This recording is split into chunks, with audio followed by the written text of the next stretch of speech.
Stepping out into the hallway, a few maids streaked past, carrying out their duties of laundry based on the baskets they held in their grasp. Their voices had gone silent once they saw me, quickly moving out of the way as the two girls I met yesterday emerged from my room. "Thank you again for helping me get ready." I speak up as Mina closes the door to my temporary room, signaling a click to confirm it had been fully shut. "It's no problem. It's just our job," she reassuringly says joyfully, and I can't help but smile at Pinkette. My gaze soon flickers to the shorter, more quieter maid beside me. Her large eyes seem slightly lidded as her black pupils cast down to the stone floor. She hasn't said much today, her distracted expression showcasing that she was lost in thought. Or at least, I think she is. She really isn't that expressive, and that's all right, but just in case. "Are you all right?" I wondered, tone slightly hushed in case anyone listening in the halls decided they wanted to listen in. She blinks, those dark eyes flickering up to meet mine with this new sense of life and alertness to them. "What?" she questions, and I tilt my head slightly. She must have been more out of it than I thought. "You seem a little distracted today, Asui. I was wondering if something is bothering you," I say, pondering gently towards her demeanored state, and she pauses, her shadow-lidded pupils glancing from mine to Mina as the Pinkett comes up to us. The two of them stare at each other for a moment, my head tilting to send a glance in Mina's direction, before Suyu clears her throat. "No, I'm all right. Thank you for asking," she finally says. Then I catch the horned maid's head shaking with perplexed vision. All right," I mutter, deciding to drop the topic for now and instead focus on the meeting to come. "Well, I guess I'll head off then," I started, looking near the end of the hall where the servant is approaching, clearly heading to us instead of the others who just wished to pass. "Again, thank you both for helping me. I'll be sure to find your superiors and put in good words for you."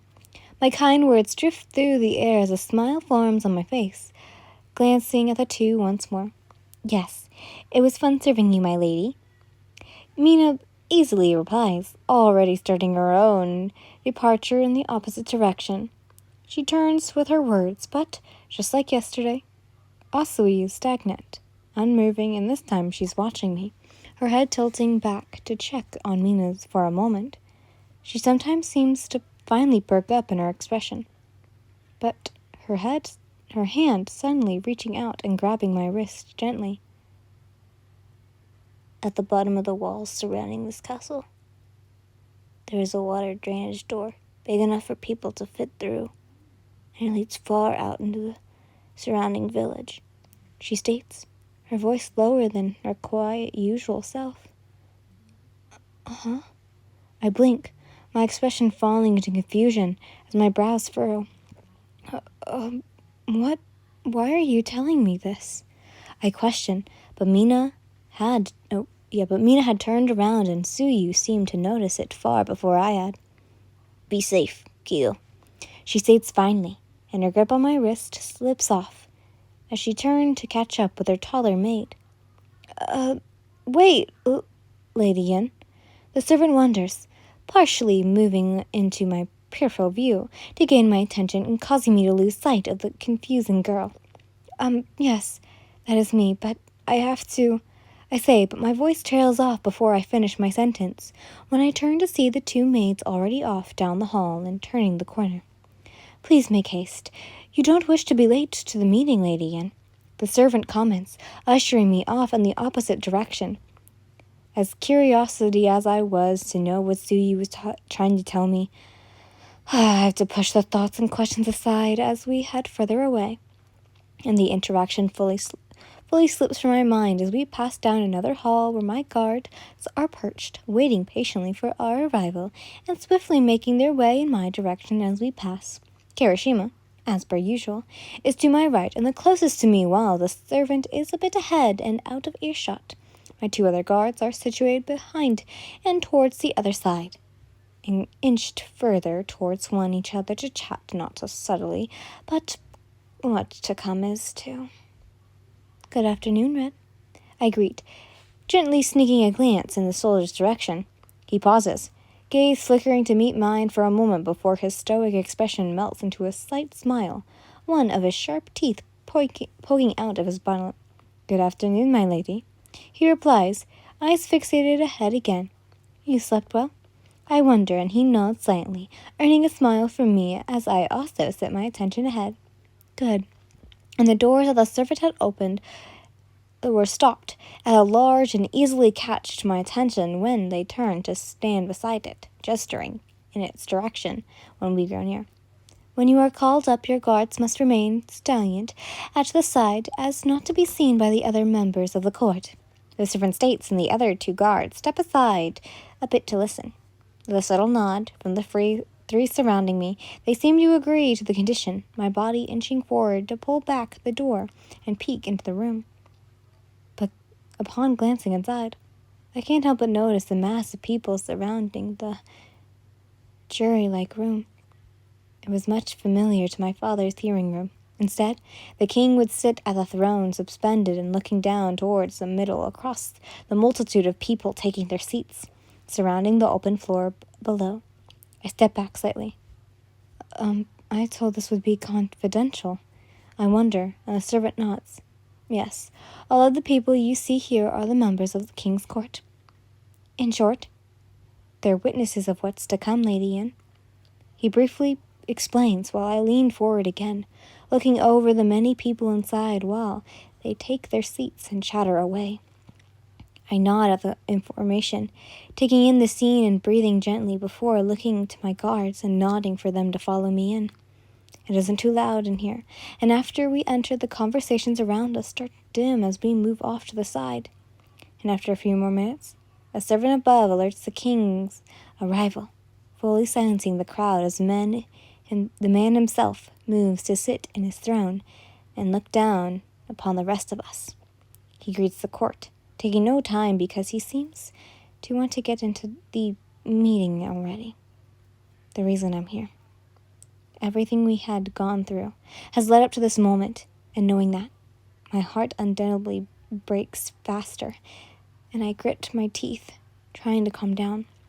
It isn't until I feel a new warmth envelop my hand that I tense more before relaxing, knowing who was on the other end of the resolving contact.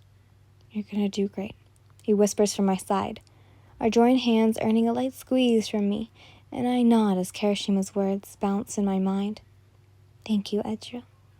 Lady Anne, the king calls out, a slight form of introduction for the many people surrounding above and causing me to move forward, breaking our form of contact to step into the middle of the courtroom.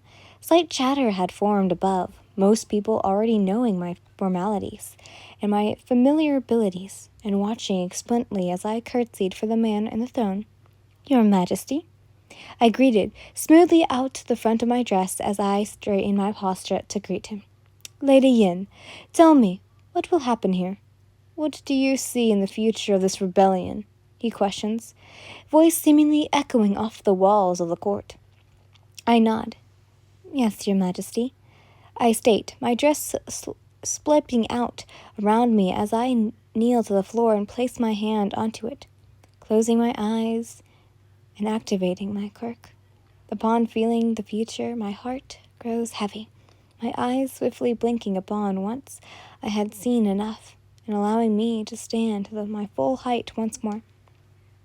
Lady Yin, tell me what you saw. The king repeats, and I nod, raising my head to look over the throne above. I foresee the rebels attacking the courtroom. Before they are cornered, they will injure many people, including 2 of my guards. And right after, I pause. Nobody in the court speaks. Silent, basking through the sunrays cast down upon me from the windows above and behind the seats around. They will kill me, I declare. The king seems to hum at that, resting his elbows on the armrest as his throne and grabbing his chin as he listens as I continue. Immediately after my lifeless body falls, the rebels will be captured, and the rebellion will end here. I inform, and the man above nods once more, leaning off his arm and wrinkling a hand towards me. Thank you, Lady Yin, he states, reveal in his tone. That's all I need to hear, and your sacrifice will save many in the future, he states, earning another nod and understanding from me. That's when I choose to dismiss myself, easily moving off to the side and coming to stand beside my guards once more. Kirishima watches me. I can feel his eyes, my gaze staying focused ahead while he glances towards the king who started talking again. We need to get you out of here, he states quietly, attempting to grab my hand again, but for once, I pull away, shaking my head slightly.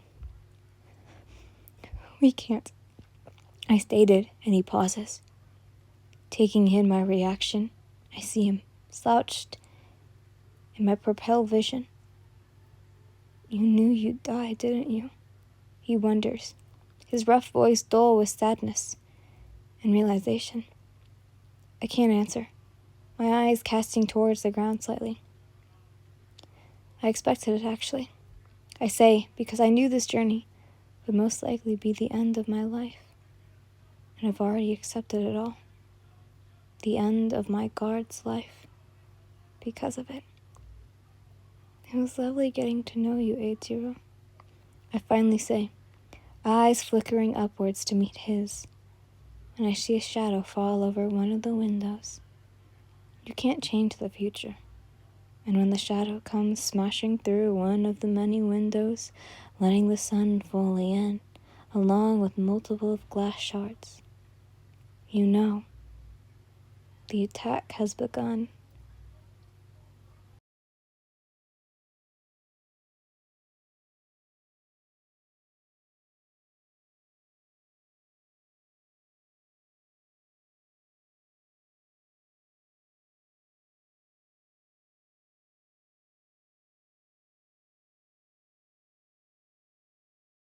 No worries, guys. We have a long ways away.